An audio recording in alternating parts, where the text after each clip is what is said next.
Y ya que estamos hablando de políticos en aprietos, hoy la comisión instructora en la Cámara de Diputados escuchó argumentos de Francisco García Cabeza de Vaca, el gobernador panista de Tamaulipas, y su defensa en el proceso de desafuero que se le sigue en la Cámara de Diputados. Ahí también estuvo, además de los diputados miembros de la comisión, Santiago Nieto, el titular de la Unidad de Inteligencia Financiera. Santiago Nieto, quien exhibió los trapitos sucios de este personaje, y más aún, fíjese nada más aún, señala Santiago Nieto en una extensa exposición que para la compra de propiedades, para la adquisición de propiedades tanto en México como en Estados Unidos, se usó a empresas que parecen fantasmas y algunas que tuvieron vínculos con el cártel de Sinaloa. Fíjese nada más cómo son las cosas. Se menciona el nombre de Ismael, el hermano del gobernador, hoy senador de la República por el Partido Acción Nacional, el PAN. No, se destapó la cloaca y apesta pura. Para el miércoles le digo, entendió el que entendió. Este es Santiago Nieto, el titular de la Unidad de Inteligencia Financiera, ante un Cabeza de Vaca que se defendió como gato boca arriba. No puedo difundir ningún detalle que contenga los datos de prueba instalados en las carpetas de investigación.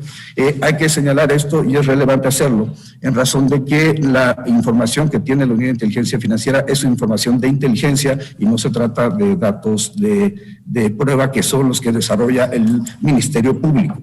También es importante señalar que hemos trabajado de manera coordinada con la Fiscalía General de la República en este y en otros casos, y en particular consideramos que es relevante reconocer que la información que nosotros aportamos ante la Fiscalía tiene que ser además verificada por parte del Ministerio Público de la Federación y vía control judicial tener la información que forme parte de los estados de cuenta para poder judicializar carpetas de investigación.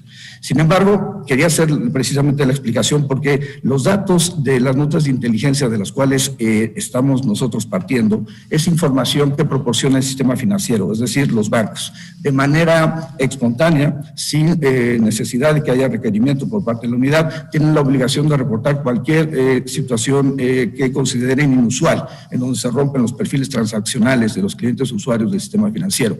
Lo mismo sucede con los avisos de los sujetos obligados por actividades vulnerables, desde vendedores de autos, blindadores, hasta temas vinculados con el comercio exterior, con la venta de criptomonedas o los temas relacionados con venta de arte o ventas de joyas, tarjetas prepagadas, etcétera. Estos son los datos que tenemos respecto al señor Francisco N.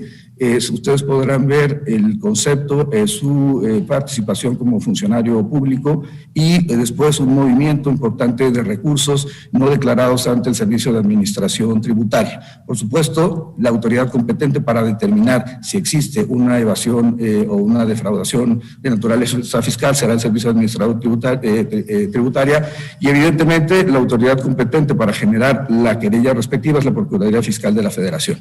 Sin embargo, nuestra obligación en términos legales tiene que ver con los procedimientos relacionados con el combate al lavado de dinero, financiamiento del terrorismo y cualquiera de sus delitos precedentes, incluyendo evidentemente los temas relacionados con presuntos actos de corrupción.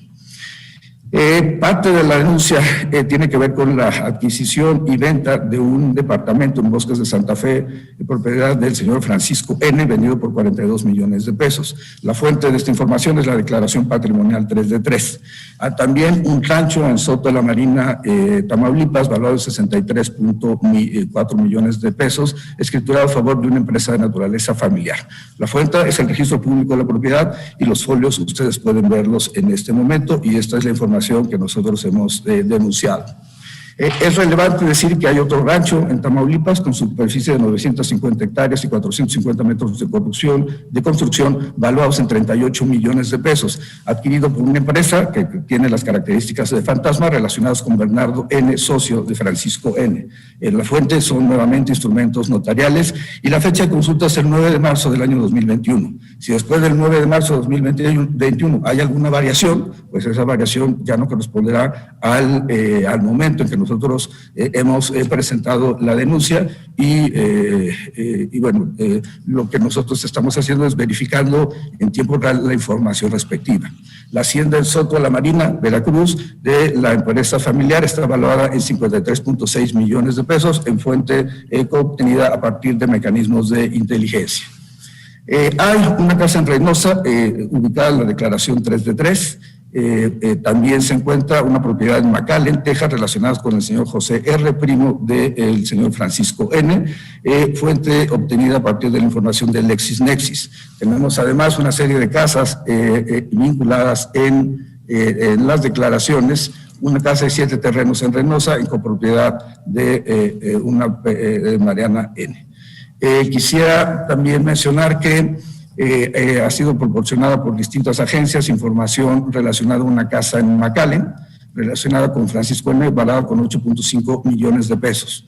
Esto, hay otra casa en McAllen relacionada con una empresa de naturaleza familiar y en general se trata de inmuebles adquiridos no solamente de manera personal, sino también a partir de mecanismos de copropiedad y a partir de empresas donde el señor Francisco N. resulta accionista. En McAllen, Texas, está este inmueble, también se encuentra vinculado con Ismael N., hermano de Francisco N., y en McAllen, Texas, hay también una casa valorada en 10.7 millones de pesos relacionada con José e Ismael N., a partir de información que nos ha proporcionado agencias de otros países. Hidalgo, Texas, hay otra empresa relacionada, un terreno relacionado con una empresa de naturaleza familiar. En Hidalgo County aparece también Appraisal District, propiedad de José e Ismael N. En Hidalgo, Texas, relacionado con Manuel N., un inmueble valuado en 5.9 millones de pesos. En El Paso, Texas, una propiedad relacionada con José R., primo de Francisco N.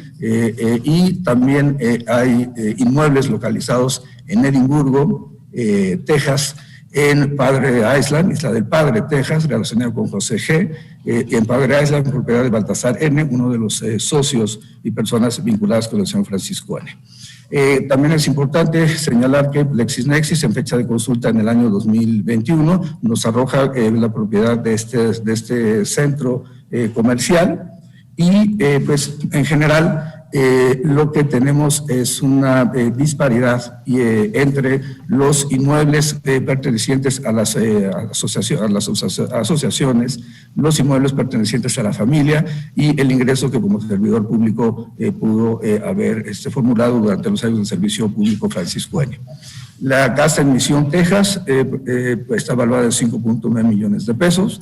Hay una propiedad relacionada con la empresa familiar en McAllen, otra nueva propiedad vinculada en McAllen con una información que nos ha dado agencias extranjeras. Hemos solicitado la autorización correspondiente para poder hacer del conocimiento de las autoridades competentes, como es esta sección instructora, esta información. Y, por supuesto, tenemos además los inmuebles en Hidalgo, Texas, en McAllen, propiedad de Ismael N., evaluada en 8.5 millones de pesos, en Hidalgo, Texas, relacionado con la empresa de naturaleza familiar. ¿Qué se denunció? Se denunció una compra de departamentos con recursos de posible procedencia ilícita. No le corresponde a la Unidad de Inteligencia Financiera más que mostrar hechos, y el Ministerio Público es el que puede calificar si se trata de conductas delictivas o no. La Unidad de Inteligencia Financiera no tiene la competencia de ejercer la acción penal, que nuestra propia Constitución, en el artículo 21, reconoce como una actividad monopólica del Ministerio Público de la Federación y, por supuesto, los particulares en los supuestos establecidos en el Código Nacional de Procedimientos Penales. Como ha sido mencionado, el proceso tiene que ver con una SOFOM que otorga 14.3 millones de pesos al señor Francisco N. para la adquisición de este bien inmueble.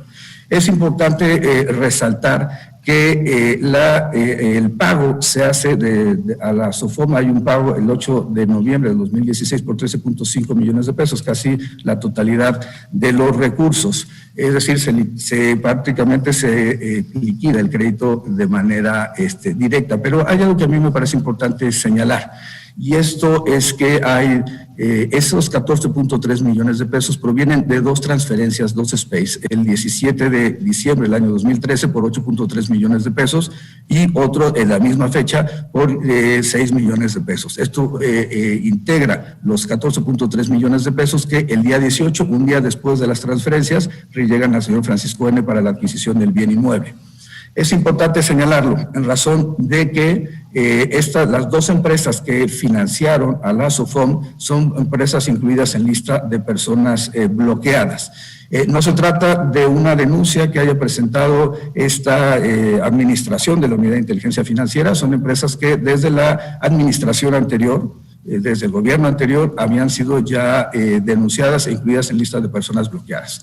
Y para mí resulta también importante plantear no solamente el movimiento de los 42.6 millones de pesos que existen entre una y otra empresa, sino que hay tres empresas que terminan enviando recursos y la empresa fachada remite a una cuarta empresa por cantidades importantes, 3.09 millones de pesos, 2.5 millones de pesos y 875 mil pesos en marzo del año 2014 en los tres supuestos. Es importante esto porque, insisto, a partir de información con la que contamos al 8 de marzo del año 2021, en la fecha de la consulta, la Unidad de Inteligencia Financiera, insisto, la anterior administración, había presentado una denuncia con estas empresas por haber sido mecanismos que tenía el cártel de Sinaloa para efecto de lavar dinero. Eso no quiere decir que el cártel de Sinaloa esté relacionado con el señor Francisco N. Lo que quiere decir es que las empresas que fueron utilizadas y con las que tiene transacción financiera, las dos empresas que terminaron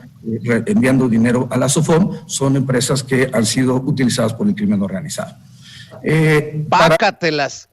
Permítame usted haber asumido que usted quería escuchar toda esta información, lo largo de las declaraciones de Santiago Nieto, pero esto es relevante. De esto se le acusa, de esto se le señala, de esto se le menciona a Francisco García Cabeza de Vaca, de tener relaciones con empresas vinculadas al cártel de Sinaloa. ¿Y ahora? Más claro ni el agua. ¿No dijo García Cabeza de Vaca que no había delito que perseguir? Que básicamente dándose golpes de pecho como King Kong, que me saquen los trapitos. Bueno, pues ahí están los trapitos sucios que le saca Santiago Nieto. 10 minutos, creo yo, bien invertidos de este programa, porque desafortunadamente el canal de la Cámara de Diputados pues no es de los canales más vistos en nuestro país, pero se los presentamos aquí en Sin Censura. Yo pregunto, de estos 10 minutos, ¿cuánto publicarán los Ciro Gómez Leiva, los Joaquín López Dóriga, los Televisas de Denise Merker, los personajes de siempre? Si Carlos Loret de Mola publica un préstamo con un banco de Epigmenio Ibarra, un banco del gobierno, si publica el préstamo de 150 millones de Epigmenio Ibarra, ¿cuándo esperaremos la investigación sobre estas empresas con vínculos con Javier García Cabeza de Vaca, el gobernador panista de Tamaulipas? No es lo mismo un préstamo a negocios con empresas señaladas por Santiago Nieto con conexiones con el crimen organizado. ¿O sí?